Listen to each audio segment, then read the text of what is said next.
손모가지 잘라버리기 전에 당장 그 손 떼라! 그 한마디에 골목의 모든 사람이 한쪽을 쳐다봤습니다. 조폭이 움찔하며 고개를 돌렸고 민서는 그 목소리의 주인을 단번에 알아챘어요. 낮고 단단한 톤, 동생 도연이었습니다. 순간 다리에 힘이 풀렸고 민서는 그대로 주저앉았어요. 손끝은 미친 듯이 떨렸고 목소리는 나오지 않았습니다. 그리고 참아왔던 모든 게 한꺼번에 터져나왔죠. 공포와 안도감이 뒤섞인 울음이었습니다. 도연이 천천히 다가왔어요. 그는 조용히 누나 앞으로 걸어가 그녀를 일으켜 세웠어요. 그리고는 자신의 뒤로 살짝 밀어냈죠. 누나 괜찮아? 많이 놀랐지? 이제 걱정 마. 네가 여길 어떻게 알고? 누나는 뒤에 있어. 도연의 목소리는 차분하면서도 엄청난 중압감이 느껴졌습니다. 조폭이 그 모습을 보더니 비웃으며 입을 열었죠. 야, 어린 놈이 반말이야? 얘 남자친구야? 도연은 대답하지 않았습니다. 그저 천천히 고개를 들었을 뿐이죠. 그 순간 조폭의 웃음이 멈췄습니다. 길 건너 포장마차 주인 할아버지가 그걸 보시며 중얼거렸죠. 건드리지 말아야 할 상대를 건드렸구만. 그날 이후 동네 사람들은 그 유도장 관장을 잊을 수 없게 되었습니다. 시작하기 전 여러분의 좋아요와 구독은 감동 기억에 큰 힘이 됩니다. 사건은 그날 밤 10시쯤 시작됐습니다. 민서는 학원 직원들과 회식을 마치고 골목길을 천천히 걷고 있었어요. 늦은 시간이었지만 날씨가 좋아서 걸어가기로 했던 거였죠. 원장님, 오늘 정말 수고 많으셨어요. 아니에요. 다들 덕분에 잘 마무리됐죠. 분위기는 화기애애했고 모두들 가벼운 발걸음으로 각자의 집을 향해 흩어지기 시작했습니다. 민서는 집으로 가는 길에 편의점에 잠깐 들렀어요. 생수 한 병을 집어들고 계산을 마친 뒤 익숙한 골목길로 접어들었죠. 그런데 밤 10시가 넘은 골목은 낮과는 완전히 달랐습니다. 가로등은 군데군데 깜빡였고 골목 안쪽은 유독 어두웠어요. 쓰레기통 옆으로 고양이 한 마리가 재빠르게 지나갔고 멀리서 개 짖는 소리가 들려왔습니다. 골목 초입에 있던 포장마차에서는 아직도 술잔 부딪히는 소리가 들렸지만 안쪽으로 들어갈수록 인기척은 사라졌어요. 민서는 순간 걸음을 멈췄습니다. 택시를 탈 걸 그랬나? 하지만 이미 골목 안으로 들어온 뒤였고 되돌아가는 것도 애매했죠. 민서는 핸드폰을 꺼내 화면을 켠 채 걸음을 빠르게 옮겼어요. 그때였습니다. 야, 잠깐만. 뒤에서 낯선 남자 목소리가 들려왔어요. 민서는 처음엔 자기를 부르는 줄 몰랐습니다. 그냥 지나치려던 순간 누군가 팔을 확 잡아당겼죠. 뭐 하시는 거예요? 돌아보니 술 냄새를 풍기는 남자 2명이 바로 뒤에 서 있었어요. 한 명은 40대 초반쯤 보이는 덩치 큰 남자로 목에 용문신이 살짝 보였고 다른 한 명은 30대 초반으로 눈빛이 날카로웠습니다. 민서의 심장이 빠르게 뛰기 시작했어요. 저희 아는 사이 아닌데요. 손 좀 놓으세요. 민서는 최대한 차분하게 말하며 팔을 빼려 했습니다. 하지만 남자는 손을 놓지 않았어요. 오히려 손에 더 힘을 주며 비죽 웃었죠. 아는 사이 아니면 어때? 지금부터 알면 되지. 아가씨 혼자 이 밤에 가기 위험한데 우리가 바래다 줄게. 싫어요. 정말 괜찮으니까 손 놔주세요. 민서의 목소리가 점점 떨리기 시작했습니다. 남자는 오히려 더 가까이 다가왔고 술 냄새가 코를 찔렀어요. 민서는 본능적으로 한 발 뒤로 물러섰지만 등 뒤로 차가운 담벼락이 느껴졌습니다.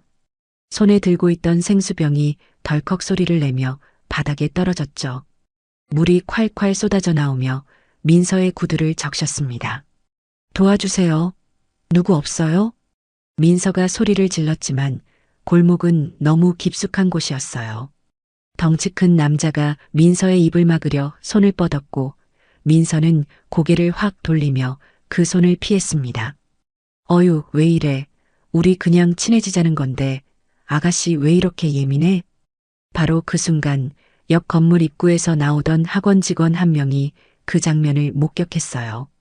20대 후반의 여자 강사였는데 그녀는 깜짝 놀라 주머니에서 핸드폰을 꺼내 재빨리 경찰을 먼저 눌렀습니다. 여보세요. 지금 학원 뒤 골목에서 여자분이 남자들한테 둘러싸여 있어요. 빨리 와주세요. 신고를 마친 뒤 그녀는 또 한 명에게 급하게 전화를 걸었습니다. 관장님, 지금 당장 오셔야 돼요. 원장님이 골목에서 이상한 사람들한테 붙잡혀 있어요. 목소리는 다급했고 숨이 턱까지 차올랐지만 도연은 단번에 알아챘어요. 어디세요? 짧고 단호한 한마디였습니다. 학원 뒤쪽이요. 편의점 지나서 두 번째 모퉁이 골목 안쪽이요. 지금 갑니다. 전화는 그대로 끊겼습니다. 한편 골목 안쪽에서는 상황이 점점 더 악화되고 있었어요. 덩치 큰 남자가 민서의 턱을 손으로 쥐려는 순간 민서는 본능적으로 고개를 확 돌렸습니다. 하지 마세요. 제발 이러지 마세요. 민서의 목소리가 떨렸고 눈물이 뺨을 타고 흘러내렸습니다. 바로 그 순간이었습니다. 손모가지 잘라버리기 전에 당장 그 손 떼라. 골목 입구에서 낮고 단단한 목소리가 울려 퍼졌어요. 모든 움직임이 순간 멈췄습니다. 민서는 그 목소리를 듣는 순간 눈물이 핑 돌았죠. 남자 두 명은 고개를 천천히 돌렸고 골목 어귀에 서 있는 한 남자를 마주했습니다. 검은 트레이닝복 차림의 남자였어요. 키는 178cm 정도, 어깨는 넓었고 걸음걸이는 묵직했습니다. 그가 천천히 걸어오는 동안 골목 안 공기가 무겁게 가라앉았어요. 가로등 불빛 아래로 그의 얼굴이 드러났습니다. 표정은 평온했지만 눈빛만큼은 얼음처럼 차가웠어요. 덩치 큰 남자가 그 모습을 보더니 비웃으며 입을 열었습니다. 뭐야 이 새끼, 네가 뭔데 지랄이야? 도연은 대답하지 않았어요. 그저 천천히 걸음을 옮기며 민서에게 다가왔을 뿐이죠. 민서는 떨리는 목소리로 입을 열었습니다. 도연아, 동생이 왔습니다. 그리고 골목 안의 공기가 완전히 달라지기 시작했어요. 도연은 천천히 걸어왔습니다. 그의 발걸음 하나하나가 골목 바닥에 묵직하게 울렸어요. 덩치 큰 남자는 도연을 보더니 코웃음을 쳤죠. 이 자식이 뭔데 네가 끼어들어? 도연은 대답하지 않았습니다. 그저 민서를 향해 조용히 다가갔을 뿐이었죠. 민서는 눈물을 흘리며 도연을 바라봤어요. 도연아, 괜찮아. 도연은 짧게 말하며 민서의 어깨를 가볍게 잡았습니다. 그리고는 자신의 뒤쪽으로 살짝 밀어냈죠. 뒤에 있어. 이제 괜찮을 거야. 민서는 고개를 끄덕이며 뒤로 물러섰어요.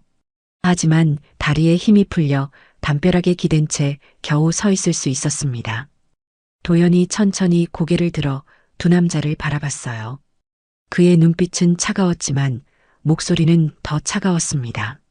지금 당장 사과하고 가세요. 덩치 큰 남자가 어이없다는 듯 웃었어요. 뭐? 사과? 야, 이 자식 진짜 웃기네. 네가 뭔데 나한테 명령이야? 옆에 있던 날카로운 눈빛의 남자도 비죽 웃으며 거들었습니다. 형님, 이 자식 버릇이 없는데요? 감히 우리한테? 야, 너 지금 우리가 누군 줄 알고 까부는 거야? 덩치 큰 남자가 한 발짝 앞으로 나서며 도연의 가슴팍을 손가락으로 찔렀어요. 대답 좀 해봐. 우리가 누군지 알아? 도연은 그 손가락을 내려다봤습니다. 그리고 천천히 그 손을 잡았어요. 손 치우세요. 뭐? 순간 도연의 손에 힘이 들어갔습니다. 남자의 얼굴이 일그러졌어요. 아야, 이 자식 지금. 도연은 손을 놓지 않았습니다. 그저 조용히 압력을 가했을 뿐이었죠. 남자는 점점 무릎이 꺾이기 시작했어요. 형님, 이 새끼가 진짜. 날카로운 눈빛의 남자가 주머니에서 뭔가를 꺼내려는 순간 도연이 그의 손목을 낚아챘습니다. 그리고 단숨에 비틀어 올렸죠. 으악! 남자가 비명을 지르며 바닥에 무릎을 꿇었어요. 덩치 큰 남자가 화들짝 놀라며 주먹을 휘두르며 달려들었습니다. 하지만 도연은 그 주먹을 가볍게 옆으로 비켜냈어요. 그리고 상대의 팔을 잡아 살짝 비틀었죠. 으악! 덩치 큰 남자도 바닥에 무릎을 꿇었습니다. 모든 게 10초도 채 안 걸렸어요. 도연은 두 남자를 제압한 채 낮은 목소리로 말했습니다. 다시 한번 말씀드릴게요. 사과하세요. 이 새끼가 진짜 너 지금 큰 실수하는 거야. 알아? 사과하라고. 도연의 목소리가 한 톤 더 낮아졌습니다. 그 순간 골목 입구에서 사이렌 소리가 들려왔어요. 경찰차가 도착한 거였습니다. 파란 불빛이 골목을 비추며 두 명의 경찰관이 뛰어왔죠. 거기 뭐 하는 거예요? 다들 손 떼세요. 도연은 천천히 손을 놓았습니다. 두 남자는 바닥에 주저앉아 손목을 부여잡으며 신음했어요. 경찰관 한 명이 현장을 둘러보더니 도연을 바라보며 물었습니다. 무슨 일이에요? 도연이 대답하기 전에 덩치 큰 남자가 먼저 입을 열었어요. 저 새끼가 우릴 갑자기 공격했어요. 우리 그냥 지나가는데 갑자기 덤벼들었다니까요. 뭐? 민서가 깜짝 놀라 앞으로 나섰습니다. 아니에요. 이 사람들이 저를 먼저 붙잡고 겁박했어요. 아니, 무슨 소리야? 우리 그냥 길 물어보려던 건데 이 아가씨가 오해해서. 덩치 큰 남자가 얼굴을 찡그리며 말했습니다. 경찰관이 민서를 바라봤어요. 신고하신 분이에요? 네, 제가 신고했어요. 학원 직원이 숨을 헐떡이며 골목 안으로 들어왔습니다. 저 사람들이 원장님 팔 잡고 막 협박하는 거 제가 똑똑히 봤어요. 날카로운 눈빛의 남자가 비웃으며 말했어요. 협박은 무슨, 우리 그냥 친절하게 길 안내해 주려던 건데 갑자기 저 남자가 나타나서 우릴 폭행한 거예요. 경찰관이 난처한 표정을 지었습니다. 일단 다들 파출소로 가시죠. 거기서 자세히 이야기 들어야겠어요. 그때였습니다. 덩치 큰 남자가 갑자기 표정을 바꾸며 공손하게 말했어요. 경찰관님, 저희가 잘못 이해한 것 같네요. 그냥 넘어가면 안 될까요? 서로 오해였던 것 같은데. 오해? 도연이 처음으로 남자를 또렷하게 쳐다봤습니다. 우리 누나 팔 붙잡고 겁박한 게 오해예요? 야, 겁박은 무슨. 경찰관님, CCTV 확인해 보시면 될 거예요.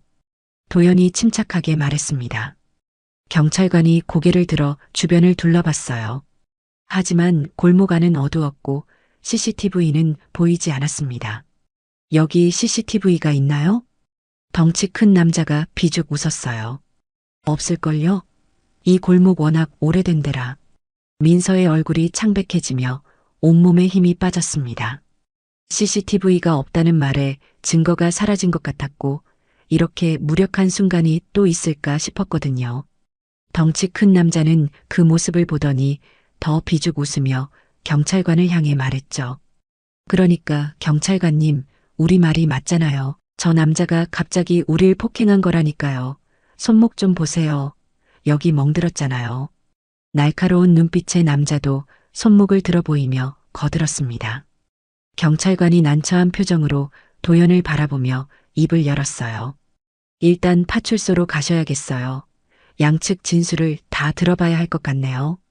민서는 담벼락에 기댄 채 눈물을 흘렸고 학원 직원도 안타까운 표정으로 그녀를 바라봤습니다. 잠깐만요. 제 누나가 피해자예요.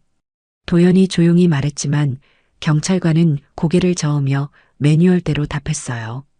그건 파출소 가서 자세히 얘기하시죠. 덩치 큰 남자가 씩 웃으며 일어서더니 손목을 주무르며 비죽거렸습니다. 그래, 파출소 가서 똑똑히 따져보자고. 네가 우릴 폭행한 거 분명하니까. 도연은 입을 다물었습니다. 절차대로 하자면 할 말이 없었거든요. 그 순간 골목 입구에서 담배 연기가 천천히 피어올랐습니다. 경찰관님. 낮고 묵직한 목소리가 들려왔고 모두의 시선이 그쪽으로 향했어요. 60대 초반쯤 보이는 남자가 천천히 걸어 들어왔는데 낡은 작업복 차림에 손에는 막 붙인 담배가 들려 있었습니다. 수선집을 운영하는 박철배 씨였어요. 그는 걸음걸이부터 예사롭지 않았는데 등이 곧게 펴져 있었고 시선은 날카로웠죠. 제가 처음부터 끝까지 다 봤습니다. 모두가 그를 쳐다봤고 경찰관이 고개를 돌리며 물었습니다. 뭘 보셨는데요? 저 두 남자가 저 여자분 팔 붙잡고 협박하는 거요. 턱까지 잡으려고 손 뻗는 것도 봤고요. 박철배 씨가 담배를 든 손으로 덩치 큰 남자를 가리키자 그의 얼굴이 굳었어요. 할아버지가 뭘 봤다고. 할아버지 아니고요. 박철배입니다. 골목 입구 수선집 주인이고 전직 헌병하사 출신이에요.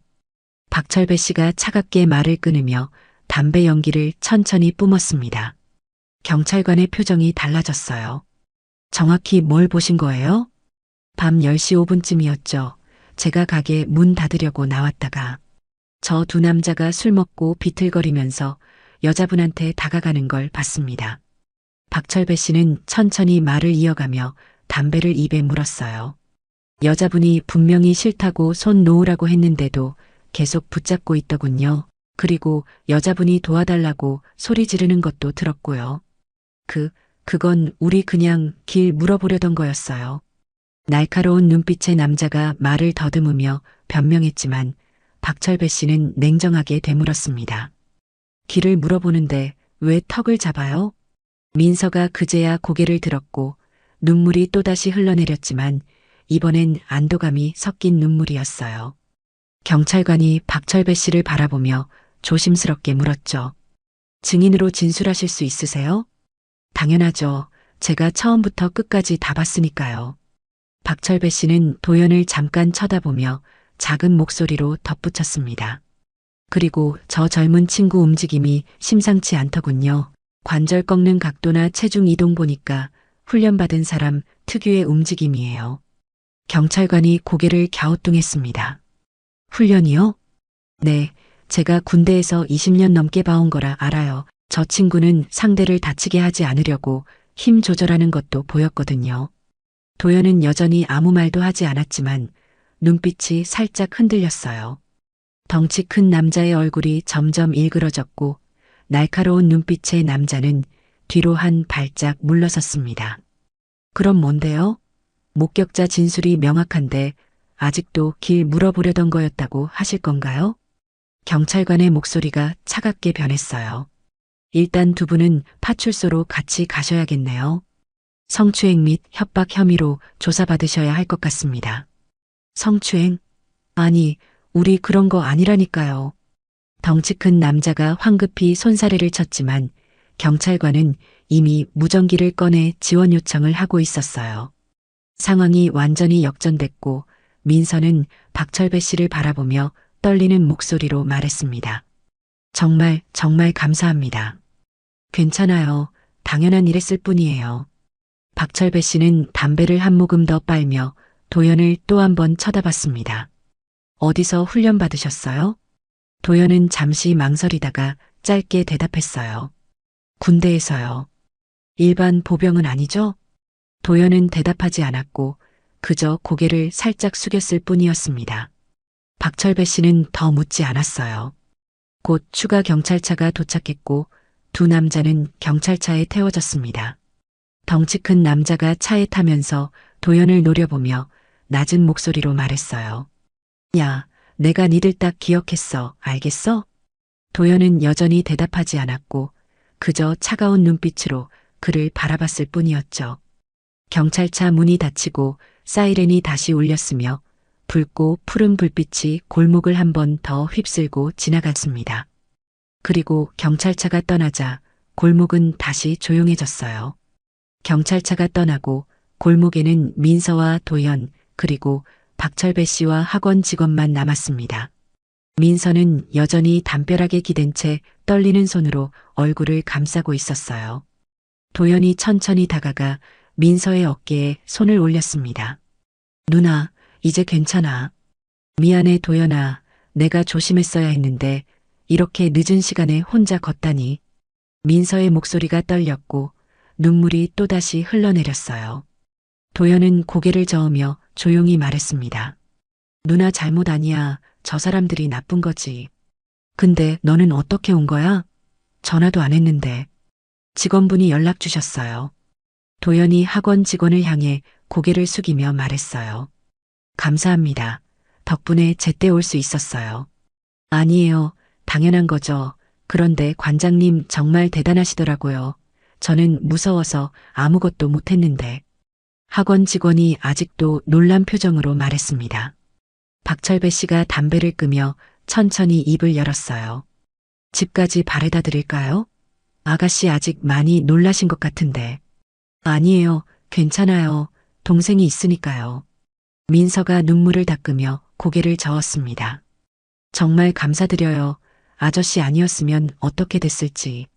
당연한 일했을 뿐이에요. 그런데 아가씨. 박철배 씨가 민서를 바라보며 조심스럽게 말했습니다. 저 남자들 그냥 넘어갈 사람들 같지 않던데요. 차에 타면서 하는 말 들으셨죠? 도연의 눈빛이 차갑게 변했어요. 무슨 말씀이세요? 저런 부류는 자존심에 금가면 보복하는 경우가 많아요. 특히 여럿이 몰려다니는 사람들은 더 그렇죠. 박철배 씨는 주머니에서 명함 한 장을 꺼내 도연에게 건넸습니다.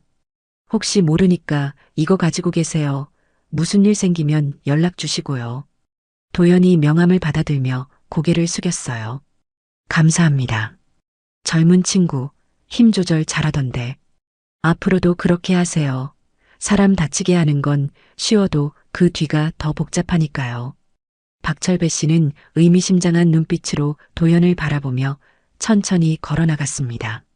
학원 직원도 민서에게 다시 한번 괜찮냐고 물은 뒤 조심히 들어가라는 인사를 남기고 떠났어요. 골목에는 남매만 남았습니다. 민서는 여전히 떨리는 다리로 겨우 서 있었고 도연은 그런 누나를 조용히 지켜봤어요. 도연아? 응? 너 무슨 일 하는 거야? 아까 그거 보통 사람은 그렇게 못 움직이잖아. 민서가 떨리는 목소리로 물었습니다. 도연은 잠시 망설이다가 짧게 대답했어요. 유도장 관장이잖아. 그냥 몸 쓰는 일 하다 보니까. 유도만 배워서 저렇게 되는 거 아니잖아. 너 군대에서 뭐 했어? 민서의 목소리가 조금 더 또렷해졌습니다. 도연은 대답하지 않았어요. 그저 민서의 팔을 가볍게 잡아 일으켜 세웠을 뿐이었죠. 누나, 집 가자. 오늘 많이 놀랐잖아. 도연아, 나한테는 말해줘야지. 나, 내 누나야. 나중에 얘기할게. 지금은 누나가 쉬어야 해. 도연의 목소리는 여전히 차분했지만 그 안에는 더 이상 물어보지 말라는 단호함이 담겨 있었어요. 민서는 더 묻지 않았습니다. 그저 동생의 팔을 붙잡고 천천히 걸어나갔죠. 골목을 벗어나자 포장마차 불빛이 보였습니다. 몇몇 사람들이 술잔을 기울이며 웃고 있었고 어디선가 삼겹살 굽는 냄새가 바람을 타고 흘러왔어요. 평범한 밤이었지만 민서에게는 결코 평범하지 않은 밤이었습니다. 도연은 민서를 집까지 바래다주며 한마디도 하지 않았어요. 하지만 그의 옆모습은 언제나처럼 단단했고 민서는 그 옆에서 조금씩 안정을 찾아갔습니다. 집 앞에 도착했을 때 민서가 먼저 입을 열었어요. 고마워 도연아. 당연한 거잖아. 너 없었으면 어떻게 됐을지 몰라. 그런 일 다시는 없을 거야. 도연의 목소리가 낮게 깔렸습니다. 민서는 동생의 얼굴을 바라봤어요. 평소와 다름없이 조용한 표정이었지만 눈빛만큼은 달랐습니다. 그 안에는 무언가 단단하고 차가운 것이 자리 잡고 있었어요. 들어가, 누나, 오늘 푹 쉬어. 너는? 나도 집 갈게. 조심해서 가. 응. 도연은 고개를 끄덕이고 천천히 돌아섰습니다. 민서는 그의 뒷모습을 한참 바라보다가 문을 열고 집 안으로 들어갔어요. 도연은 골목을 천천히 걸어 나왔습니다. 그의 주머니 속에는 박철배 씨가 건넨 명함이 들어 있었고 머릿속에는 경찰차에 끌려가던 남자의 마지막 말이 맴돌고 있었어요. 내가 니들 딱 기억했어. 도연의 눈빛이 차갑게 가라앉았습니다. 그날 밤 도연은 집에 돌아와 침대에 누웠지만 잠이 오지 않았습니다. 천장을 바라보며 오늘 있었던 일을 떠올렸어요. 누나의 떨리는 목소리, 그 남자들의 비열한 눈빛, 그리고 경찰차에 실려가며 던진 협박. 도연은 눈을 감았습니다. 군대에서 배운 건 사람을 지키는 기술이었지만 동시에 사람을 제압하는 기술이기도 했어요. 저녁 후 그는 다짐했습니다. 더 이상 폭력을 쓰지 않겠다고 유도장을 열어 아이들에게 호신술을 가르치며 평범하게 살겠다고요. 하지만 오늘 그 다짐이 흔들렸습니다. 누나가 위험에 처했을 때 망설임 없이 움직였고 그 순간만큼은 예전의 자신으로 돌아갔거든요. 도연은 한숨을 쉬며 몸을 돌렸습니다. 다음 날 아침 도연은 평소처럼 유도장으로 출근했어요. 아이들이 하나둘씩 들어오며 인사를 했고 도연은 언제나처럼 조용히 답례했습니다. 관장님, 오늘 낙법 배우는 거 맞죠? 응, 오늘은 앞으로 구르는 거 배울 거야. 와, 신난다. 아이들의 밝은 목소리가 도장 안을 채웠어요. 도연은 그 모습을 보며 작게 미소 지었습니다. 이게 자신이 원하는 삶이었어요. 수업이 시작되고 도연은 아이들에게 차근차근 낙법을 가르쳤습니다. 낙법은 넘어질 때 다치지 않기 위한 거야. 싸우기 위한 게 아니라 자신을 지키기 위한 거지. 관장님, 그럼 나쁜 사람이 때리면 어떻게 해요? 한 아이가 손을 들고 물었어요. 도연은 잠시 멈췄다가 대답했습니다. 일단 피해야 해. 싸우는 건 마지막 방법이야. 근데 피할 수 없으면요? 그럼 지키는 거지. 너 자신을, 내 가족을. 도연의 목소리가 낮게 깔렸습니다. 아이들은 고개를 끄덕이며 다시 낙법 연습에 집중했어요. 수업이 끝나고 도연은 도장 바닥을 닦으며 하루를 정리하고 있었습니다. 그때 유리문이 열리며 누군가 들어왔어요. 실례합니다. 여기 관장님 계세요? 20대 후반쯤 보이는 여자였는데 손에는 카메라와 노트를 들고 있었습니다. 도연이 고개를 들어 그녀를 바라봤어요. 네, 제가 관장인데요. 아, 안녕하세요. 저는 김아린 기자라고 합니다. 그녀가 명함을 꺼내 건네며 밝게 웃었습니다. 도연은 명함을 받아들며 조심스럽게 물었어요. 무슨 일이세요? 어젯밤 골목 사건 관련해서 취재 중인데요. 관장님이 그 현장에 계셨다고 들었어요. 김아린 기자님의 목소리는 또렷했고 눈빛은 호기심으로 가득했습니다. 도연의 표정이 굳었어요. 그건 이미 경찰에 다 얘기했는데요. 아, 오해 마세요. 저는 관장님을 비난하려는 게 아니에요. 김아린 기자님이 손을 저으며 서둘러 말했습니다. 오히려 그 반대예요. 관장님이 여성을 지킨 거잖아요. 요즘 같은 세상에 정말 필요한 이야기라고 생각해서요. 기사로 쓰시려고요? 네, 하지만 관장님 동의 없이는 쓰지 않을게요. 도연은 잠시 망설이다가 고개를 저었습니다. 죄송한데 기사는 사양하겠어요. 왜요? 관장님이 잘못한 게 아니잖아요. 그냥 조용히 살고 싶어서요. 도연의 목소리는 단호했습니다. 김아린 기자님은 아쉬운 표정을 지었지만 억지로 설득하지 않았어요. 알겠습니다. 그럼 혹시 마음이 바뀌시면 연락 주세요. 그녀는 명함을 하나 더 꺼내 도연에게 건넸습니다. 그리고 관장님, 한 가지만 여쭤봐도 될까요? 뭔데요? 왜 도우신 거예요? 모르는 사람인데. 도연은 잠시 생각하다가 짧게 대답했어요. 제 누나였으니까요. 아, 그러셨구나. 그럼 더 이해가 되네요. 김아린 기자님은 고개를 끄덕이며 밝게 웃었습니다. 가족을 지키는 건 당연한 거죠. 근데 관장님처럼 제대로 지킬 수 있는 사람은 많지 않아요. 도연은 대답하지 않았어요. 김아린 기자님은 인사를 하고 도장을 나갔습니다. 도연은 그녀가 건넨 명함을 바라보다가 주머니에 넣었어요. 그리고 다시 바닥을 닦기 시작했습니다. 하지만 머릿속에는 계속 어제 일이 맴돌고 있었어요. 이거 안 끝난 거야. 그 말이 계속 귓가에 울렸습니다. 도연은 걸레를 꽉 쥐며 눈을 감았어요. 끝나지 않았다는 게 무슨 뜻인지 그는 이미 알고 있었습니다.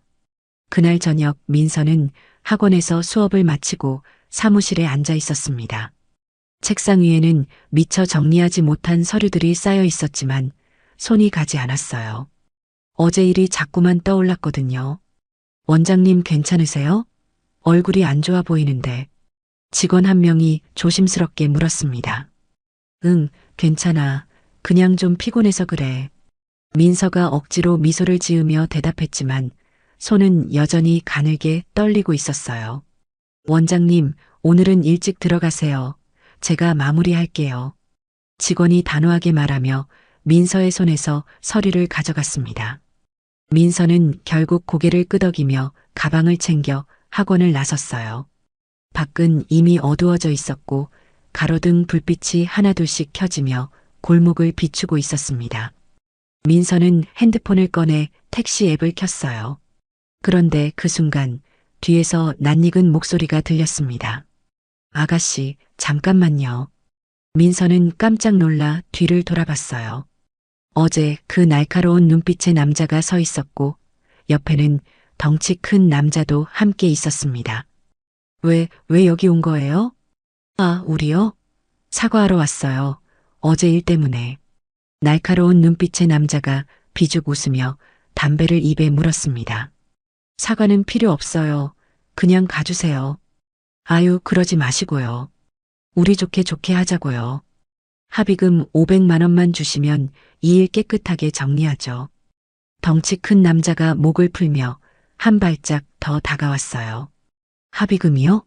말도 안 돼요. 당신들이 먼저 손 댔잖아요. 그게 증거가 있어야 말이죠. CCTV도 없고 목격자 말만 가지고는 우리 처벌 못해요. 날카로운 눈빛의 남자가 담배 연기를 뿜으며 천천히 말했어요. 그래서 말인데 우리 손목 다친 거 병원비랑 위자료 받아야 되는데 안 그러면 정식으로 고소할 수밖에 없어요. 민서의 얼굴이 창백해졌습니다. 고소요? 저희가 뭘 잘못했다고요? 폭행죄요. 아가씨 동생분이 우리 손목 꺾고 바닥에 쓰러뜨렸잖아요. 병원 진단서도 다 받아뒀고요. 덩치 큰 남자가 주머니에서 핸드폰을 꺼내 흔들며 말했습니다. 그건 정당방위잖아요. 정당방위요? 그걸 증명할 수 있어요? 법원 가면 어떻게 될지 모르는 일이거든요. 날카로운 눈빛의 남자가 비죽 웃으며 가까이 다가왔어요. 민서는 뒤로 물러섰지만 등 뒤로 학원 건물 벽이 느껴졌습니다. 그리고 아가씨, 우리가 학원 앞에서 매일 와서 소란 피우면 어떡하시게요? 학부모들이 뭐라고 할지 생각해 보세요. 협박이었습니다. 그 순간 학원 문이 열리며 직원이 나왔어요. 원장님, 아직 안 가셨어요? 직원이 민서를 보며 다가오다가 옆에 있는 두 남자를 보고 걸음을 멈췄습니다. 저 사람들은 누구예요? 아, 안녕하세요. 우리 어제 오해 있었던 사람들이에요. 날카로운 눈빛의 남자가 공손하게 인사했지만 눈빛은 차갑게 빛났어요. 직원의 얼굴이 굳었고 황급히 민서에게 다가왔습니다. 덩치 큰 남자는 담배를 주머니에 넣으며 천천히 뒤로 물러섰어요. 아가씨, 오늘은 이만 갈게요. 근데 내일까지 생각 좀 해보세요. 500만 원 준비되면 연락 주시고 다시는 오지 마세요. 민서가 소리쳤지만 두 남자는 이미 돌아서서 천천히 걸어가고 있었습니다. 직원이 황급히 민서의 팔을 잡았어요. 원장님, 지금 당장 경찰에 신고해야 되는 거 아니에요? 신고해봤자 소용없어. 증거가 없잖아. 민서의 목소리가 가라앉았고 눈가에 눈물이 맺혔습니다. 그럼 어떡해요? 도연이한테 연락해야겠어. 민서는 핸드폰을 꺼내 도연에게 전화를 걸었습니다. 신호음이 길게 울렸고 곧 도연의 목소리가 들려왔어요. 누나 왜? 도연아 지금 시간돼? 만나야 할 것 같아. 민서의 목소리는 가늘게 갈라졌습니다. 30분 뒤 도연은 학원 앞 카페에 도착했습니다. 민서는 창가 자리에 앉아 커피잔을 두 손으로 감싸쥐고 있었어요. 도연이 다가가 앞에 앉자 민서가 고개를 들었습니다. 도연아, 미안해. 갑자기 부르게 돼서. 괜찮아. 무슨 일인데? 도연의 목소리는 차분했지만 눈빛은 이미 무언가를 감지하고 있었어요. 민서는 잠시 망설이다가 천천히 입을 열었습니다. 아까 학원 앞에서 그 사람들 만났어. 어제 그 사람들. 도연의 표정이 굳었어요. 뭐라고 했어? 합의금 500만 원 내라고. 안 그러면 너 폭행죄로 고소하겠대. 폭행죄? 응. 병원 진단서도 받아뒀다고 하더라. 그리고 학원 앞에서 소란 피우겠다고 협박했어. 민서의 목소리가 떨렸고 눈가에 눈물이 맺혔습니다. 도연은 주먹을 꽉 쥐었다가 천천히 풀었어요. 누나, 그 사람들 얼굴 똑똑히 봤지? 응. 어제 그 두 사람 맞아. 덩치 큰 사람이랑 날카로운 눈빛 가진 사람. 녹음은 했어? 못했어. 너무 갑작스러워서. 그리고 직원이 나오니까 바로 가버렸거든. 민서가 고개를 떨구며 작게 말했습니다. 도연은 잠시 생각하다가 입을 열었어요. 경찰에 신고했어? 직원이 신고했는데 경찰이 와서 이야기 들어보더니 증거가 없으면 협박죄 입증이 어렵다고 하더라. 증거가 없으면 안 된다고? 응, 녹음도 없고 CCTV도 학원 입구 쪽은 사각지대래. 그냥 와서 이야기했다는 것만으로는 협박으로 보기 어렵대. 민서의 목소리가 점점 작아졌습니다. 도연은 턱을 쓸어내리며 천천히 물었어요. 그 사람들 언제 또 온다고 했어? 내일까지 생각해보래. 500만 원 준비 안 되면 학원 앞에서 소란 피우겠다고. 학원 앞에서? 응, 학부모들한테 소문나면 어떡하냐고 그렇게 말하더라. 민서가 눈물을 닦으며 떨리는 목소리로 말했어요. 도연은 잠시 침묵했습니다. 그의 눈빛이 점점 차갑게 가라앉았어요. 누나, 걱정하지 마. 도연아, 그냥 돈 주고 끝낼까? 500만 원이면 내가 대출받아서라도. 안 돼. 도연이 단호하게 말을 끊었습니다. 한 번 주면 끝이 아니야. 저런 사람들은 계속 달라붙어. 그럼 어떡해? 진짜로 학원 앞에서 난리 피우면 나 학원 운영 못해. 민서의 목소리가 높아졌고 눈물이 뺨을 타고 흘러내렸어요. 도연은 민서의 손을 가만히 잡았습니다. 누나, 내가 해결할게. 어떻게? 너 또 싸우려고 그러는 거 아니지? 싸우는 게 아니라 지키는 거야, 누나를. 도연의 목소리는 낮았지만 그 안에는 단단한 결의가 담겨 있었어요. 민서는 도연을 바라봤습니다. 동생의 눈빛은 평소와 달랐어요. 도연아, 너 혹시 군대에서 뭐 했던 거야? 아까 수선집 아저씨도 그러시던데. 도연은 잠시 망설이다가 짧게 대답했습니다. 특수부대 있었어. 특수부대? 응, UDT, 해군 특수전전단. 민서의 눈이 커졌어요. 그런 곳에 있었어? 나한테 왜 말 안 했어? 말해봤자 걱정만 시킬 것 같아서. 그리고 전역하고 나서는 그냥 평범하게 살고 싶었거든. 도연이 작게 미소 지으며 말했습니다. 민서는 동생의 손을 꽉 잡았어요. 그럼 너 진짜 위험한 거 했던 거잖아. 했지. 근데 이제는 안 해. 유도장에서 아이들 가르치는 게 내 일이야. 근데 지금은? 지금은 누나 지켜야 하니까 예외야. 도연의 목소리가 낮게 깔렸습니다. 민서는 눈물을 닦으며 고개를 끄덕였어요. 고마워, 도연아. 당연한 거야, 누나. 도연은 자리에서 일어서며 주머니에서 명함 한 장을 꺼냈습니다. 박철배 씨가 건네준 명함이었어요. 누나, 내일 학원 가기 전에 나한테 연락해. 내가 같이 있을게. 너 유도장은? 하루쯤 쉬어도 돼. 누나가 더 중요하니까. 도연이 명함을 주머니에 다시 넣으며 말했습니다. 그의 눈빛은 이미 다음 계획을 세우고 있었어요. 다음 날 아침, 도연은 평소보다 일찍 일어났습니다. 유도장 문을 열고 간단하게 정리를 마친 뒤 입구에 휴무 안내문을 붙였어요. 관장님, 오늘 쉬세요? 지나가던 학부모 한 명이 물었습니다. 네, 급한 일이 생겨서요. 내일부터 정상 수업 진행할게요. 도연이 공손하게 인사하며 대답했어요. 학부모는 고개를 끄덕이며 지나갔습니다.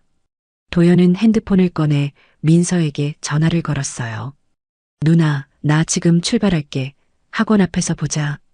응, 고마워 도연아. 민서의 목소리는 여전히 불안해 보였습니다. 도연은 전화를 끊고 주머니에서 박철배 씨의 명함을 꺼내 한참 바라봤어요. 그리고 번호를 눌렀습니다. 여보세요. 박철배 씨의 목소리가 들려왔어요. 아저씨, 저 어제 그 유도장 관장입니다. 아, 젊은 친구, 무슨 일이야? 혹시 오늘 시간 되시면 좀 만날 수 있을까요? 조언 좀 구하고 싶어서요. 도연의 목소리는 조심스러웠습니다. 박철배 씨는 잠시 침묵하다가 대답했어요. 그 사람들 또 나타났나? 네, 어제 누나 학원 앞에서 협박했어요. 그럴 줄 알았어. 그 부리는 원래 그래. 어디서 볼까? 제 유도장으로 오실 수 있으세요? 주소 보내. 30분 안에 갈게. 전화가 끊겼고 도연은 주소를 문자로 보냈습니다. 30분 뒤 박철배 씨가 유도장 앞에 도착했어요. 낡은 작업복 대신 깔끔한 점퍼 차림이었고 손에는 담배 대신 커피가 들려 있었습니다. 들어오세요. 도연이 문을 열어주며 인사했어요. 박철배 씨는 유도장 안을 둘러보며 천천히 들어왔습니다. 깔끔하게 꾸며놨네. 아이들 가르치기 좋겠어. 감사합니다. 앉으세요. 도연이 간이 의자를 내오며 말했어요. 박철배 씨는 의자에 앉아 커피를 한 모금 마시고 입을 열었습니다. 그래, 무슨 일인데? 어제 그 사람들이 누나 학원 앞에서 합의금 500만 원 요구하면서 협박했어요. 녹음은 했어? 못했대요. 직원이 나오니까 바로 가버렸고요. 박철배 씨는 고개를 끄덕이며 턱을 쓸었어요. 예상했던 수순이야. 저런 부류는 한번 물리면 계속 달라붙거든. 어떻게 해야 할까요? 일단 돈은 절대 주면 안 돼. 한 번 주면 끝이 아니야.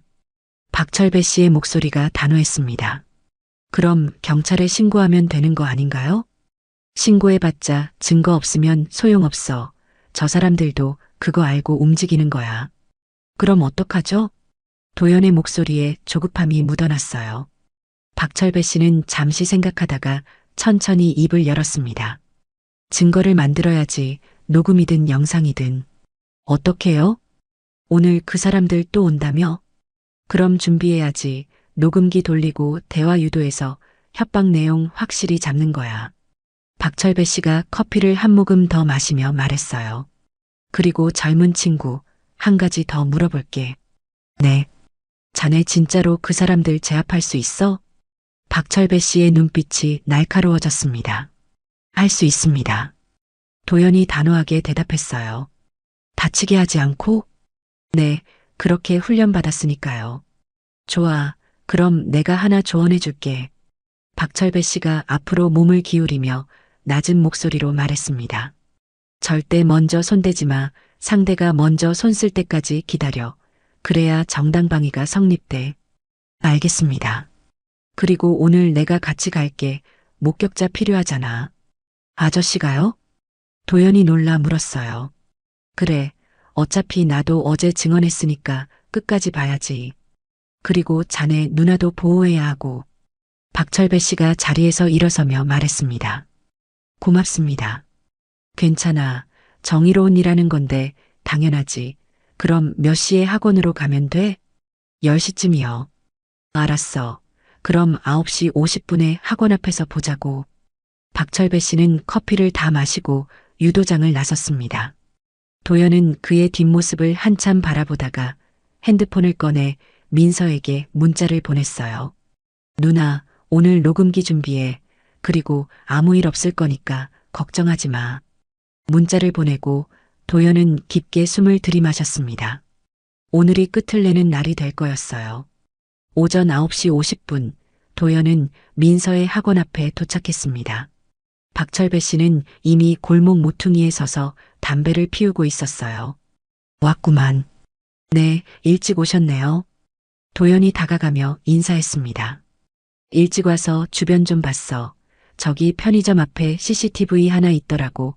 각도는 애매하지만 없는 것보단 낫지. 박철배 씨가 담배 연기를 뿜으며 편의점 쪽을 가리켰어요. 도연은 고개를 끄덕이며 학원 입구를 바라봤습니다. 민서가 유리문 안쪽에서 불안한 표정으로 서 있었어요. 도연이 손을 흔들자 민서도 작게 손을 흔들었습니다. 누나분 많이 겁먹었네. 네, 어제부터 거의 못 주무신 것 같아요. 그럴만하지. 근데 오늘 끝낼 수 있어. 자네만 잘하면. 박철배 씨가 담배를 끄며 말했어요. 제가 뭘 해야 할까요? 일단 저 사람들 오면 대화 유도해. 협박 내용 확실히 녹음되게. 그리고 절대 먼저 손대지 마. 네, 알겠습니다. 도연이 주머니에서 핸드폰을 꺼내 녹음 앱을 켰습니다. 그때였습니다. 골목 입구에서 익숙한 두 명의 남자가 걸어오고 있었어요. 덩치 큰 남자와 날카로운 눈빛의 남자였습니다. 왔네. 박철배 씨가 낮게 중얼거렸어요. 도연은 학원 앞으로 천천히 걸어갔고 민서가 문을 열고 나왔습니다. 도연아, 괜찮아. 누나는 안에 있어. 도연이 민서를 뒤로 밀어 넣으려 했지만 민서는 고개를 저었어요. 아니야, 나도 있을래. 내일이잖아. 누나, 괜찮아. 내가 있으니까. 민서의 목소리는 떨렸지만 눈빛은 단단했습니다. 두 남자가 학원 앞에 도착했어요. 아, 아가씨, 어제 전화 못 받으셨나 봐요? 우리 오늘 또 왔잖아요. 날카로운 눈빛의 남자가 비죽 웃으며 말했습니다. 전화 안 했잖아요. 그냥 협박하러 온 거죠? 민서가 떨리는 목소리로 대답했어요. 협박은 무슨, 우리 합에 제안한 건데 500만 원 준비하셨어요? 덩치 큰 남자가 팔짱을 끼며 물었습니다. 500만 원 없어요. 그리고 줄 이유도 없고요. 줄 이유가 없다고요? 아가씨 동생분이 우리 다치게 했잖아요. 그건 정당방위예요. 민서의 목소리가 높아졌습니다. 정당방위요? 증거 있어요? CCTV도 없는데? 날카로운 눈빛의 남자가 코웃음을 치며 한 발짝 더 다가왔어요. 저기요. 도연이 조용히 입을 열었습니다. 지금 협박하시는 거죠? 협박? 우리 그냥 합의 제안한 건데 500만 원 안 주시면 우리도 어쩔 수 없이 법적 대응할 수밖에 없잖아요. 법적 대응이요? 폭행죄로 고소하시겠다는 거죠? 도연의 목소리는 차분했지만 녹음이 잘 되도록 또렷하게 말했어요. 그렇죠. 우리 손목 다쳤고 병원 진단서도 있으니까. 그리고 아가씨. 덩치 큰 남자가 민서를 향해 말했습니다. 500만 원 안 주시면 우리 매일 여기 와서 학부모들한테 이야기할 거예요. 여기 학원 원장 동생이 사람 폭행했다고. 그게 협박 아니에요? 민서가 소리쳤습니다. 협박이 아니라 사실을 알리는 거죠. 학부모들 알 권리 있잖아요. 날카로운 눈빛의 남자가 비죽 웃으며 말했어요. 도연은 주머니 속 핸드폰을 확인했습니다. 녹음이 잘 되고 있었어요. 그럼 경찰 부를게요. 지금 협박죄로 신고하겠습니다. 도연이 단호하게 말했습니다. 신고하세요. 우리 협박 안 했는데요. 그냥 합의 제안하고 사실 알리겠다는 건데 그게 무슨 협박이에요? 덩치 큰 남자가 어깨를 으쓱하며 말했어요. 그때였습니다. 박철배 씨가 천천히 걸어왔습니다. 야, 너희들. 두 남자가 고개를 돌렸어요. 아, 어제 그 할아버지네. 할아버지 아니라고 했잖아. 박철배 씨가 차갑게 말하며 두 남자 앞에 섰습니다. 지금 하는 거 다 협박이야. 합의금 요구하면서 학원 앞에서 소문 내겠다고 하는 게 협박 아니고 뭐야? 아니, 우리 그냥. 닥쳐. 내가 다 들었어. 박철배 씨의 목소리가 낮게 깔렸습니다. 날카로운 눈빛의 남자가 짜증스럽게 혀를 찼어요. 아, 씨, 할아버지가 왜 자꾸 끼어들어요? 끼어드는 게 아니라 증인이야. 너희들 지금 한 말 전부 증언할 거거든. 증언? 뭘 증언해요? 협박죄, 공갈죄. 박철배 씨가 단호하게 말했습니다. 덩치 큰 남자의 얼굴이 일그러졌어요. 아, 진짜 짜증나네. 야, 그냥 가자. 형님, 근데 돈은요? 돈은 무슨, 일단 가. 덩치 큰 남자가 돌아서려는 순간 날카로운 눈빛의 남자가 갑자기 도연에게 손을 뻗었습니다. 야, 이 새끼, 네가 다 망쳐놨잖아. 손이 도연의 가슴팍을 확 밀었어요. 그 순간 도연의 눈빛이 변했습니다. 도연은 밀려나지 않았습니다. 발을 한 발짝 뒤로 빼며 중심을 잡았고 날카로운 눈빛의 남자는 자신의 손이 막힌 것에 당황했어요. 뭐야, 이 새끼, 버티네. 날카로운 눈빛의 남자가 다시 손을 뻗으려는 순간 도연이 그의 손목을 가볍게 잡았습니다. 손 쓰신 거 맞죠? 야, 손 놔. 남자가 손을 빼려 했지만 도연의 손아귀는 단단했습니다. 덩치 큰 남자가 그 모습을 보고 화를 내며 도연에게 달려들었어요. 야, 이 새끼가. 주먹이 도연의 얼굴을 향해 날아왔습니다. 도연은 고개를 살짝 옆으로 돌려 피했고 동시에 날카로운 눈빛에 남자 손목을 놓았어요. 덩치 큰 남자의 주먹이 허공을 가르며 지나갔습니다. 지금 다 찍고 있어.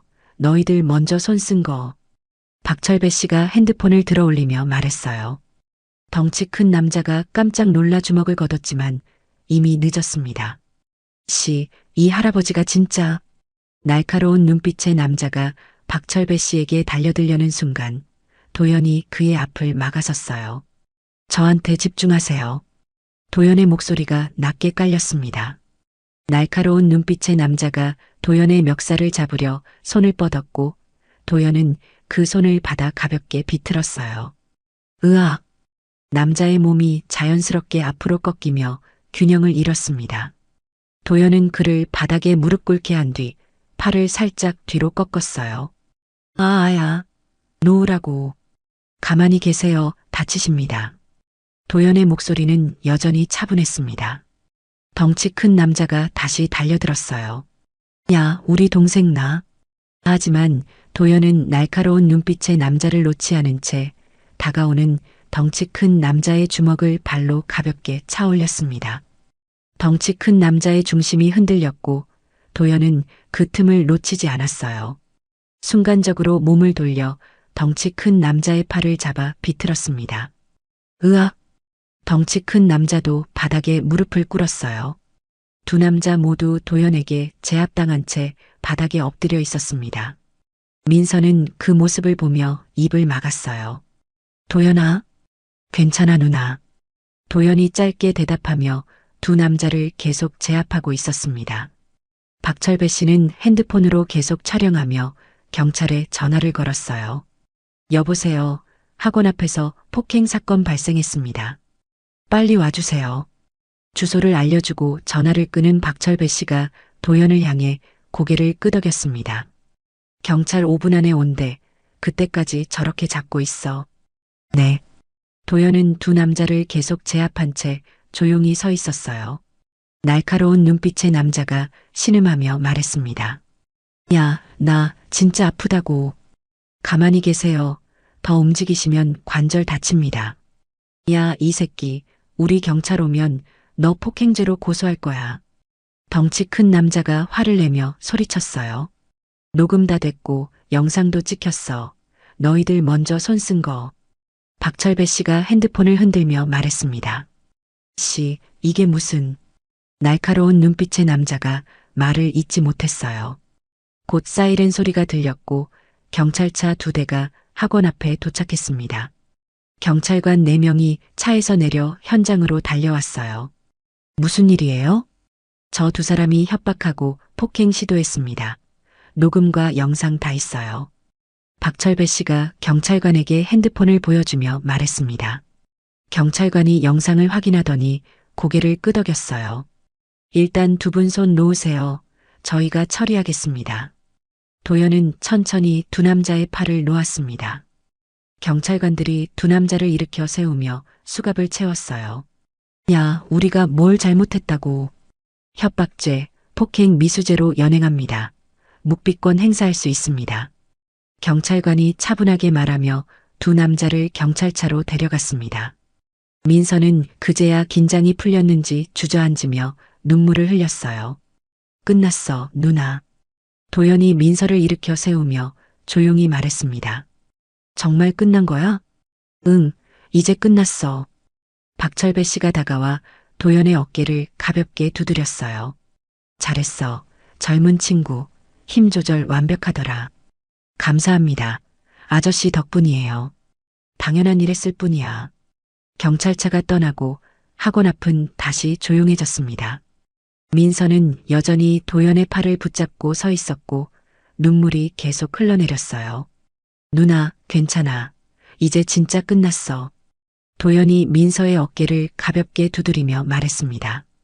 고마워, 도연아, 너 없었으면 어떻겠을지. 당연한 거야, 누나. 박철배 씨가 담배를 꺼내 물며 천천히 말했어요. 이제 경찰서 가서 진술해야 돼. 녹음이랑 영상 제출하고. 네, 지금 가야 하나요? 도연이 물었습니다. 응, 빠를수록 좋아. 저 사람들이 거짓 진술하기 전에 증거 확실히 제출해야지.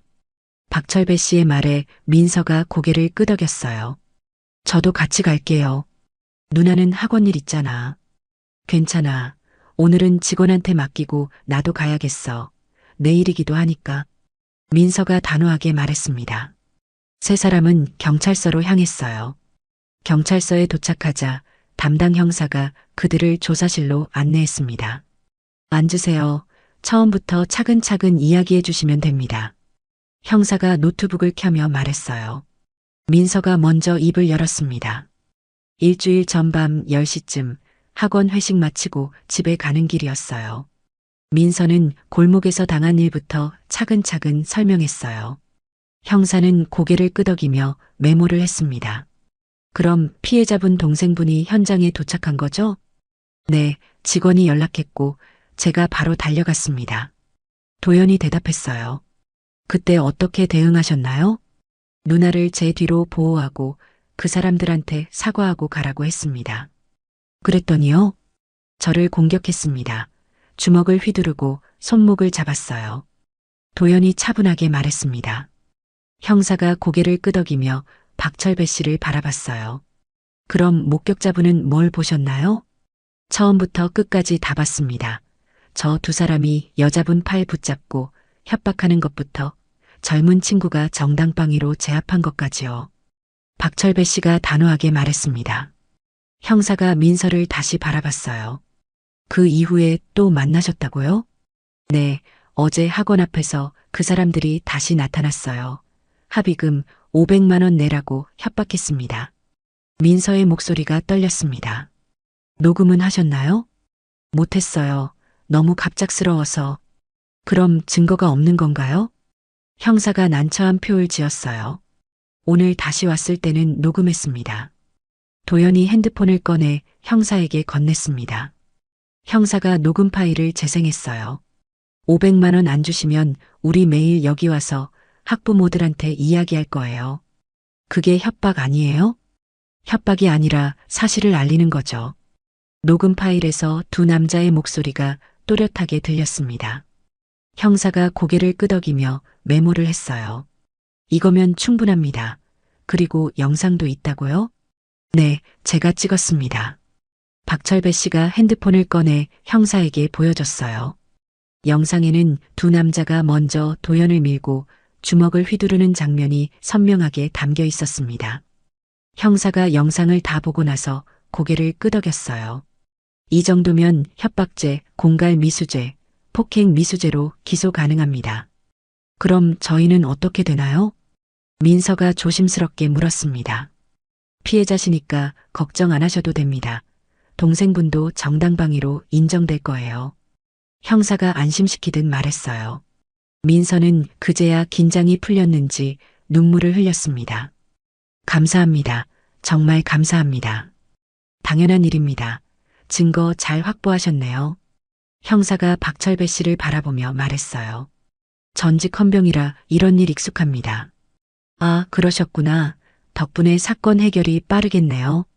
진술을 마치고 세 사람은 경찰서를 나왔습니다. 밖은 이미 해가 중천에 떠 있었고 따뜻한 햇살이 내리 쏟아지고 있었어요. 민서가 박철배 씨와 도연을 번갈아 바라보며 말했습니다. 정말 감사드려요. 두 분 다. 괜찮아요. 당연한 일했을 뿐이에요. 박철배 씨가 담배를 끄며 미소 지었습니다. 경찰서를 나온 세 사람은 근처 포장마차로 향했습니다. 점심 제가 살게요, 아저씨. 민서가 박철배 씨에게 말했어요. 아니야, 괜찮아. 아니에요. 아저씨 아니었으면 저희 어떻게 쓸지 몰라요. 꼭 사고 싶어요. 민서의 목소리가 단호했습니다. 박철배 씨는 결국 고개를 끄덕이며 포장마차에 앉았어요. 그럼 고맙게 얻어먹지. 도연도 옆에 앉았고 민서가 주인 아주머니를 불렀습니다. 여기요, 김치찌개 3인분이랑 소주 한 병 주세요. 네, 금방 나갑니다. 포장마차 안은 따뜻했고 김치찌개 끓는 냄새가 코를 찔렀어요. 박철배 씨가 담배를 꺼내 물다가 다시 주머니에 넣었습니다. 밥 먹고 피워야지. 아저씨, 정말 감사드려요. 아저씨 아니었으면 증거도 없고 저희만 억울했을 거예요. 민서가 진심으로 말했습니다. 괜찮아요. 나도 군인 출신이라 이런 일 보면 그냥 못 넘어가거든. 박철배 씨가 작게 미소 지으며 말했어요. 헌병하사셨다고 하셨죠? 도연이 물었습니다. 응, 20년 넘게 복무했어.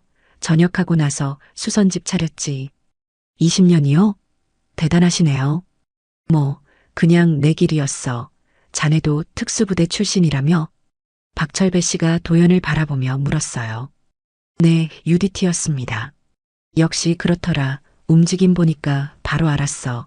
힘 조절 완벽하던데. 훈련 많이 받았으니까요. 도연이 겸손하게 대답했습니다. 김치찌개가 나왔고 세 사람은 숟가락을 들었어요. 민서가 소주를 따르며 박철배 씨에게 건넸습니다. 아저씨, 한 잔 받으세요. 고맙네. 박철배 씨가 소주잔을 받아들었고 도연에게도 따라줬어요. 젊은 친구, 자네도. 감사합니다. 세 사람은 잔을 부딪혔습니다. 건강하세요. 다들 수고했어.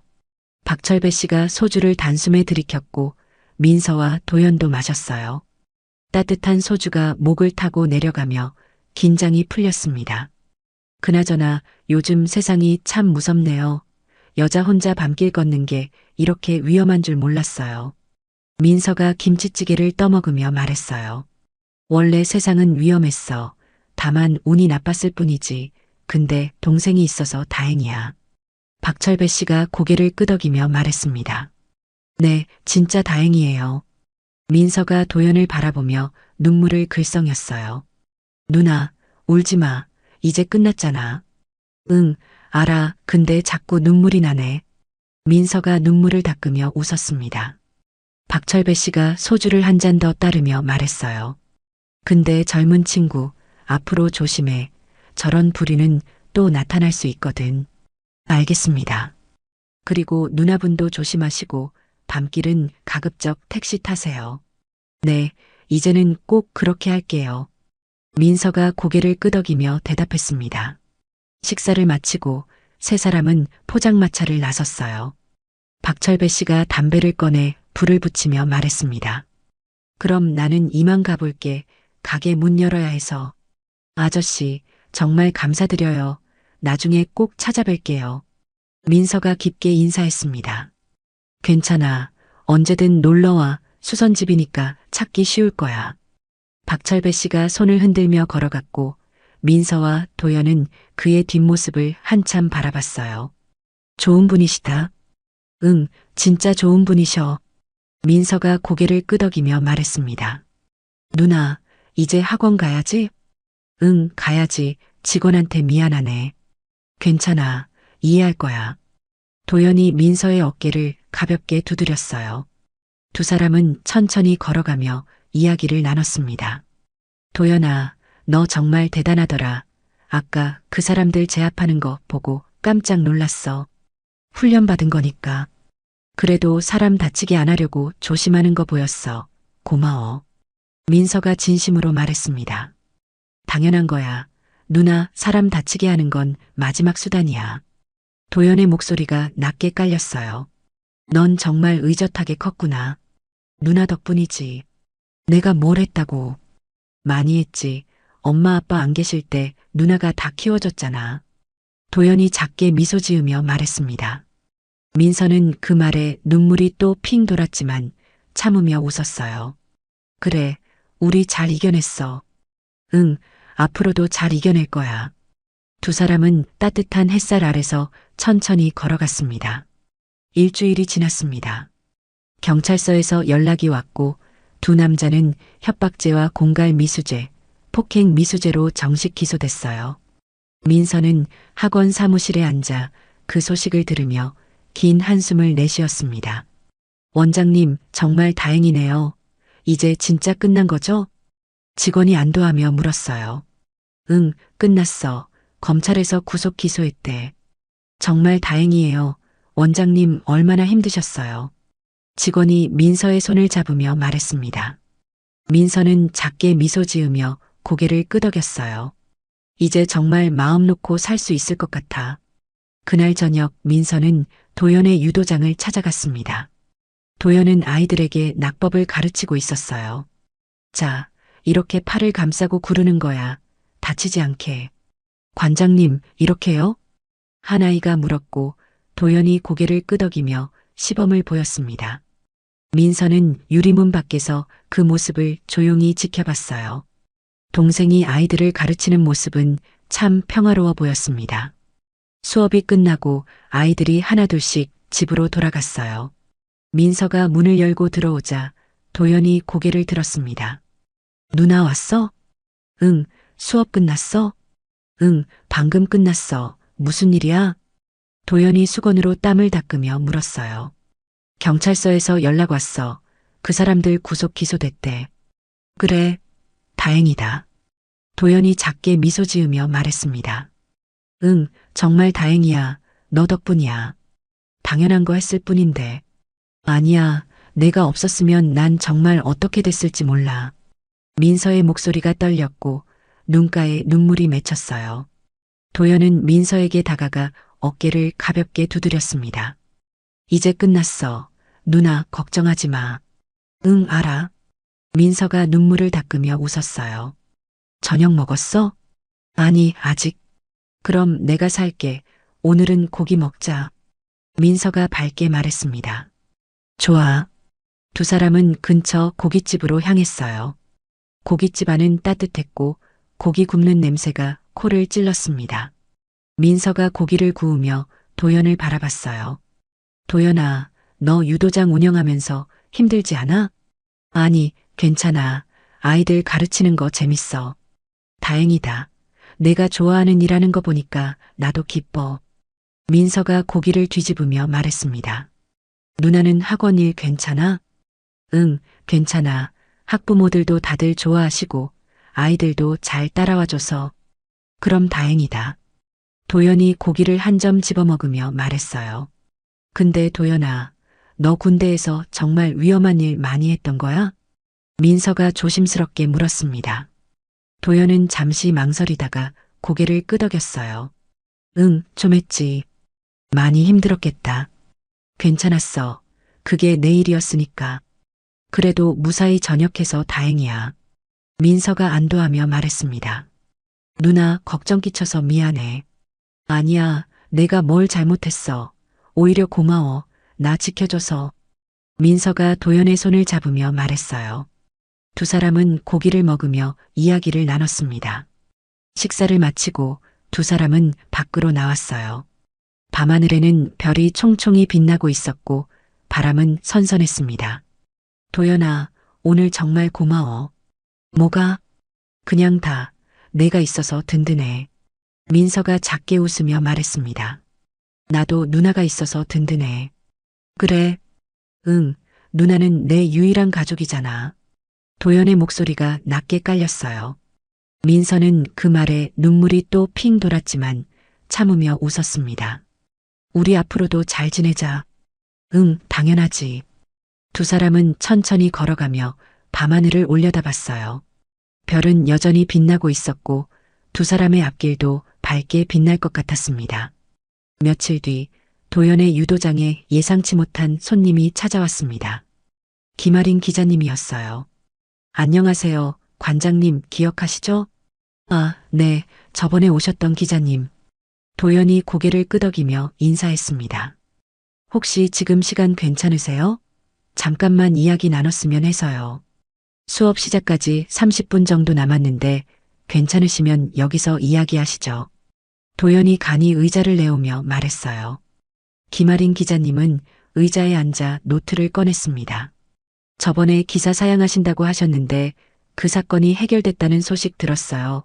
축하드려요. 감사합니다. 그래서 다시 찾아뵀어요. 이번엔 정말 좋은 이야기로 쓰고 싶거든요. 김아린 기자님의 눈빛은 진지했습니다. 어떤 이야기요? 관장님이 어떻게 누나분을 지키셨는지, 그리고 폭력이 아닌 방법으로 어떻게 해결하셨는지요. 도연은 잠시 망설이다가 고개를 저었어요. 저는 특별한 일한 게 아니에요. 그냥 가족을 지켰을 뿐이에요. 그게 특별한 거예요. 요즘 세상에 가족을 지키기 위해 움직이는 사람이 얼마나 될까요? 김아린 기자님이 진지하게 말했습니다. 그래도 기사는 관장님, 이 이야기가 필요한 사람들이 있어요. 비슷한 일을 겪고 있는 사람들한테 희망이 될 수 있거든요. 도연은 잠시 생각하다가 천천히 입을 열었어요. 제 이름은 빼주세요. 그리고 누나 이름도요. 알겠습니다. 익명으로 쓸게요. 김아린 기자님이 고개를 끄덕이며 노트에 메모했습니다. 그럼 하나만 여쭤볼게요. 관장님은 왜 폭력을 쓰지 않으셨어요? 충분히 제압할 수 있었을 텐데. 도연은 잠시 망설이다가 대답했습니다. 폭력은 마지막 수단이에요. 그리고 사람을 다치게 하는 건 제가 배운 목적이 아니거든요. 배운 목적이요? 네, 저는 사람을 지키는 법을 배웠어요.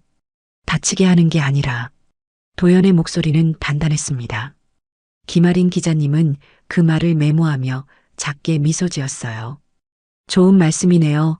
기사 잘 쓸게요, 관장님. 감사합니다. 김아린 기자님은 자리에서 일어나 도연에게 명함을 건넸습니다.